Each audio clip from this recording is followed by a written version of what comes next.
Las desinformaciones sobre la inminente invasión rusa a Ucrania no han llevado a la guerra y han sido refutadas por ambos países al respecto.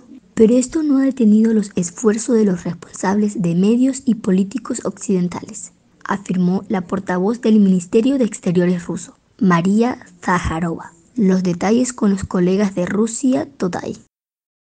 Varios grandes medios afirman que Rusia está a punto de atacar a Ucrania. No importa cuando vean este video, en el discurso mediático el ataque es y siempre será inminente. Pero la más reciente amenaza de ataque inminente en estas semanas sí que merece ser analizada en profundidad. Y no porque tenga más credibilidad que las decenas de amenazas de ataque inminente que la precedieron, no. Sino porque esta vez tanto Estados Unidos como Reino Unido y Ucrania tienen una buena cantidad de motivos para agitar el miedo a ese ataque inminente eternamente postergado. O dicho de otra manera, es el último recurso que les queda. Ahí les va.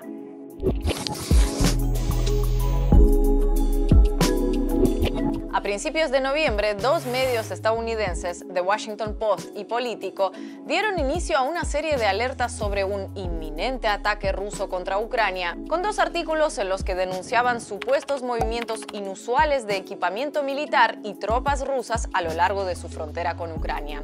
Algunos de ellos también supuestamente a más de 200 kilómetros de esa frontera, pero bueno. Nada nuevo, pero atención a esto. Por primera vez desde hace casi 10 años, el gobierno de Ucrania no solo no confirmó lo que publican medios estadounidenses sobre Rusia, sino que encima se atrevió a desmentirlo, como lo oyen. Y estos desmentidos son claves en esta historia, y no solo por lo inédito del hecho. Más tarde entenderán por qué. Ситуація на даний час, вона контрольована, противник не нарощує зусилля. То, що сказали, вони пішли ближе до кордону, це навпаки, вони пішли вглубь своєї території. Насколько я знаю, Министерство обороны Украины, оно называет такие сообщения элементом какого-то психологического, элементом давления, то есть, или пропагандистского, или психологического. Остается открытым вопрос, зачем американские СМИ распространяют такую информацию, и правдивая ли она. Como ven, desde el Ministerio de Defensa ucraniano y otros altos entes estatales no solo desmintieron las informaciones de los medios estadounidenses, sino que hasta el secretario del Consejo de Seguridad y Defensa Nacional fue más allá y la tachó de desinformación. ¡Qué atrevimiento! Por momentos hasta parecía que las autoridades ucranianas emprendían un giro de 180 grados en su política exterior con la meta de recuperar su soberanía e independencia de Washington. Sin embargo, todo fue un espejismo. Como metáfora del papel que representa el gobierno ucraniano para quienes supuestamente lo apoyan, a pesar de los desmentidos oficiales, los medios estadounidenses siguieron insistiendo en que existe un plan para un inminente ataque. Solo les faltó decir qué van a saber estos ucranianos sobre lo que pasa en su vecina Rusia. Aquí lo tenemos mucho más claro que esos campesinos bebedores de borscht. Y entonces llegó el gran día. 3 días después de que su propio secretario de prensa volviera a desmentir las versiones de la prensa estadounidense, el presidente ucraniano Vladimir Zelensky salió a confirmar todo lo que su gobierno en pleno llevaba días desmintiendo y hasta le puso su propio toque de creatividad. Наші західні партнери надали дані про активне переміщення російських військ вздовж українських кордонів і збільшення їх концентрації. Я сподіваюся, тепер увесь світ чітко бачить, хто дійсно хоче миру, а хто концентрує майже 100 тисяч військових на нашому кордоні.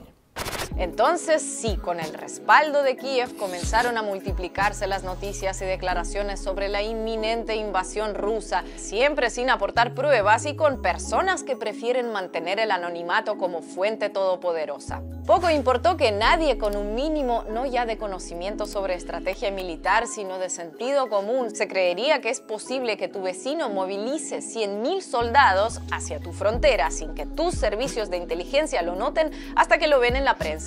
Y una vez que se acepta algo así como creíble, se entra en la zona del todo vale.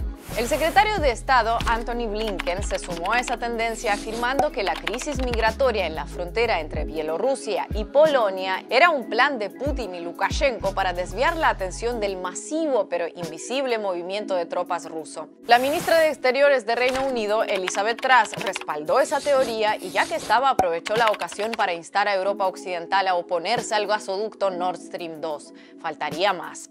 Bloomberg hasta publicó un supuesto plan de ataque que tendría lugar en 2022 desde 3 puntos: Crimea, la frontera sur de Rusia con Ucrania y Bielorrusia. Para ello, además de los famosos 100.000 militares con las mejores técnicas de camuflaje de la historia, el Kremlin ya habría convocado a decenas de miles de reservistas. También en secreto y sin dejar rastro de ninguna clase, suponemos que recurriendo solo a los reservistas que no tienen ni redes sociales, ni familiares, ni amigos, ni conocidos, porque dar con al menos uno de esos decenas de miles es misión imposible. La inteligencia militar ucraniana, recordemos, después de negar durante semanas que hubiera algún tipo de movimiento sospechoso de tropas en Rusia, también se animó a ponerle fecha a la invasión. La operación se llevaría a cabo a finales de enero, principios de febrero, probablemente con ataques aéreos, artillería e infantería, seguidos de desembarcos. Sin embargo, desde el mismo Ministerio de Defensa, casi al mismo tiempo, decían que no estaban seguros de si Putin ya había dado luz verde a la operación o no. Es decir, habrá invasión en enero, febrero, pero puede que no. Y como colofón a este seriado de declaraciones atropelladas y contradictorias, en medio de movimientos indetectables de tropas, reservistas fantasma y anuncios de inminente agresión rusa, el primer ministro ucraniano remató opinando que en estos momentos sería ideal renovar el contrato de tránsito de gas ruso por Ucrania por otros 15 años. Claro, mejor que quede renovado ahora. Durante la guerra que inicia en enero, la gente no está para papeleos. Ante todo este panorama, sería tentador conformarnos con afirmar que todo este aluvión mediático y político no tiene sentido y ya, pero en geopolítica casi siempre todo tiene algún sentido, aunque a veces cuesta encontrarlo. Así que hagamos un esfuerzo. Por lo pronto, en medio de toda esta avalancha de dichos y desdichos, la Embajada de Estados Unidos anunció el suministro de 80 toneladas de municiones a Kiev. Reino Unido no quiso quedarse atrás y concedió un crédito de más de 2.200 millones de dólares a Ucrania para que Ucrania compre armas a Reino Unido, tan solidarios, hasta conmovedores. ¿Ven qué rápido se encuentra una explicación razonable cuando se busca? Además, en el plano político, en Estados Unidos, demócratas y republicanos todavía no superan la espiral hormonal de demostrar quién es más rudo con Rusia en la que entraron desde que Hillary Clinton perdió las elecciones frente a Donald Trump. En este sentido, todo esto sería una estrategia del ejecutivo de Biden para exhibir contundencia ante el Kremlin, dejando claro al mundo entero que no tolerará que Rusia haga cosas que Rusia no planea hacer. Por su parte, el Reino Unido busca su lugar geopolítico en el mundo después de separarse de la Unión Europea y la carta de We are deeply concerned about Russia es demasiado tentadora como para no recurrir a ella las veces que haga falta, aunque casi siempre de forma bastante forzada, como en esta ocasión. Los motivos de Ucrania para subirse al carro mediático-político de la inminente invasión rusa son bastante menos ambiciosos que los de sus principales apoyos internacionales, eso sí. Sin independencia real ni soberanía nacional, en el escenario global el país no aspira ni al papel de extra para escenas de acción. Para el gobierno ucraniano la jugada es más que todo interna, con la economía y el tejido social ucraniano en ruinas sumado a la crisis energética, el índice de aceptación de Zelensky sigue en caída libre. El presidente se muestra impotente a la hora de resolver los graves problemas de la población y en esas circunstancias no puede evitar echar mano del comodín de la amenaza rusa. Así, cuando los ucranianos salgan a las calles por el aumento de las tarifas y el sostenido derrumbe de las condiciones de vida, desde Kiev podrán calificar cualquier protesta como una provocación rusa para desestabilizar el país. Una carta que siempre han jugado, pero con el matiz de que hoy es prácticamente la única que les queda. El gobierno ucraniano seguirá recurriendo al mismo discurso o alejándose de él según lo que dicten las encuestas de opinión y la realidad social y económica del país. Un día pueden decir que el Kremlin no les está haciendo nada porque aspiran a que el gas ruso transite por su territorio en el volumen de antaño, como de hecho hizo el presidente Zelensky poco después de anunciar lo de los 100.000 soldados rusos, así como quien no quiere la cosa. Я вважаю, що ситуація точно не гірша, ніж вона була навесні. Я вважаю, що кількість військових там зараз менше. Я вважаю, що їх більше, ніж момент припинення вогню. Момент припинення вогню, про який ми домовлялися. Да? І це ми бачимо, їх більше.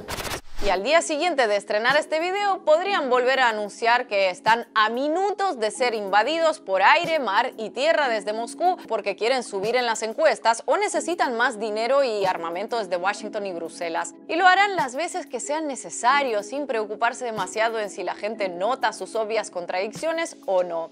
Por supuesto, llegará enero, después febrero, marzo, pasará el 2022 y seguro que en los grandes medios de cuando en cuando seguirán leyendo que la invasión rusa a Ucrania es inminente y que si aún no se ha producido es solo gracias a las continuas denuncias de que es inminente. Siempre inminente. El cartel de hoy no se fía, pero mañana sí, en su vertiente militar y geopolítica. Pero quienes seguimos de cerca este conflicto sabemos que quienes insisten una y otra vez en advertir de una inminencia que nunca llega, no lo hacen por ignorancia, sino porque lo tienen perfectamente calculado. Este fue el aporte informativo de su amiga Dani Intriago, de la comunidad Los Ebanitos. Recuerden, este sábado estaremos con la edición número 8 de la revista semanal informativa. Noticias.